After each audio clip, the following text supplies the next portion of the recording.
사람은 잊지 못하는 날이 있습니다. 우리 가족의 신앙을 다시 세우는 날. 그날은 12월의 어느 주일이었습니다. 교회 예배를 마치고 교회 식구들 한 60명쯤 되는 사람들이 근처 식당에 모여 점심을 먹고 있었습니다. 아이들 웃음소리와 어른들의 담소가 섞여 있던 아주 평범하고 평안한 주일이었습니다. 이삭이는 그때 7살이었고 또래 아이들 2명과 함께 밥을 먼저 먹고 축구하고 올게요. 그래, 재밌게 놀아. 하며 식당을 빨리 나갔습니다. 가자. 어른들은 아무 걱정 없이 식사를 계속하고 있었습니다. 그때 정말 맛있어. 한 통의 전화벨이 최고야. 울렸습니다. 다들 더 먹을래? 여보세요? 전화를 건 아이는 이삭이와 함께 나갔던 성민이었습니다. 집사님, 이삭이가 다쳤어요. 저는 순간 축구하다가 넘어졌나? 라고 생각하며 물었습니다. 얼마나? 잠시 침을 삼키는 소리가 들리더니 아이의 목소리가 떨리며 말했습니다. 이삭이가 차에 치였어요. 그 순간 머릿속이 하얘졌습니다. 뭐라고? 차에 치였다고? 제가 너무 크게 소리를 쳤는지 식당 안에 모든 사람들이 저를 바라보고 있었습니다. 하지만 그 시선이 전혀 느껴지지 않았습니다.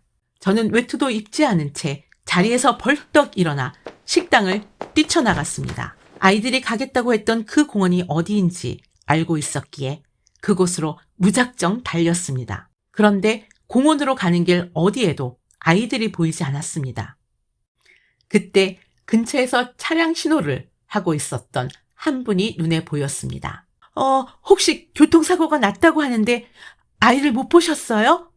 그분이 말했습니다. 구형 그랜저 한 대가 수신호를 무시하고 들어오다가 아이 둘을 쳤어요. 한 아이는 날아가 떨어지고 한 아이는 차 바퀴에 발이 끼인 것 같았어요. 그 말에 기도가 나왔는지 비명이 나왔는지 기억도 나지 않습니다. 아이들은 지금 어디 있죠?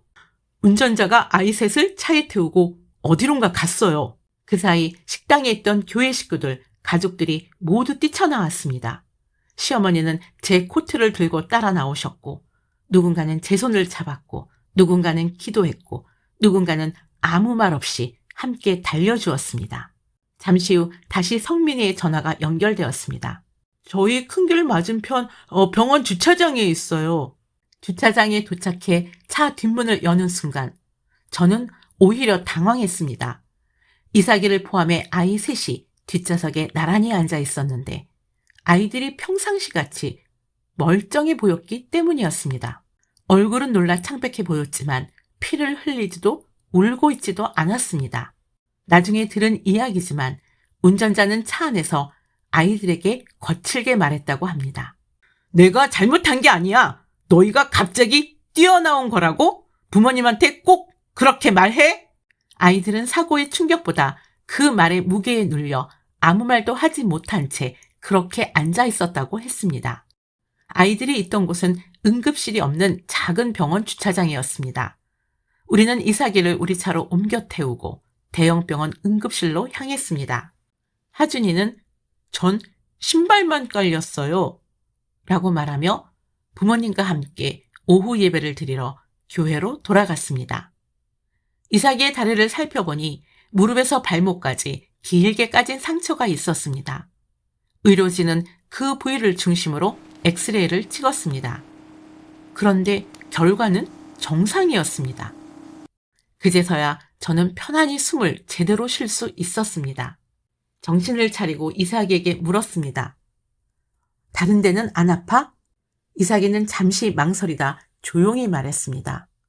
엄마, 차가 나를 향해 달려올 때 하나님께 기도했어. 살고 싶어요. 라고. 그리고 아이의 다음 말에 저는 숨이 멎었습니다. 근데 신기한 게 차에 부딪히는 순간 하나도 아프지 않았어. 느낌이 푹신했어. 그 말을 들으며 저는 생각했습니다. 이 아이는 위험한 순간에 하나님을 먼저 불렀고 하나님은 그 아이를 품에 안으셨습니다. 다시 확인해 보니 차에 직접 부딪힌 무릎은 상처가 난 쪽이 아니었습니다. 까진 상처는 차에 부딪혀 날아가 길바닥에 떨어지면서 생긴 것이었고 차에 부딪힌 반대쪽 무릎은 상처가 아예 없었습니다. 그래서 반대편 무릎도 엑스레이를 찍었습니다. 결과는 역시 정상. 우리는 연고만 바르고 집으로 돌아왔습니다. 집에 돌아온 후 이삭이는 침대 아래에 기대어 앉아 한참을 생각하더니 이렇게 말했습니다. 엄마, 난 하나님께 감사한 게 정말 많아. 저는 아이를 안아주며 그제서야 눈물을 흘렸습니다. 그날 이후 한동안 이삭이는 차를 무서워했습니다. 길을 건널 때마다 제 손을 꼭 잡고 품에 안겼습니다. 마치 하나님이 그날 이삭이를 안아주신 것처럼 저도 이삭이를 더 꼭 안아주게 되었습니다. 하나님, 이 아이의 기억 속에서 공포보다 은혜가 더 크게 남게 해주세요. 라고 기도했습니다. 지금 이삭이는 26이 되어 군대에서 복무하고 있습니다. 하지만 그날의 하나님의 은혜는 지금도 분명히 기억하며 감사하고 있습니다. 그리고 이 사건 이후로도 하나님을 절대 부인할 수 없는 놀라운 이야기들이 우리 가족의 삶 속에 계속 이어졌습니다. 이삭이의 이야기는 그날로 끝나지 않았습니다. 생사와 삶의 방향을 주관하시는 하나님, 전지전능하신 하나님을 경험한 우리 가족의 이야기가 지금 힘든 시간을 보내는 누군가에게 위로가 되고 누군가에게는 다시 하나님을 붙잡는 계기가 되기를 바랍니다. 하나님은 지금도 당신의 자녀들을 품에 안고 계십니다.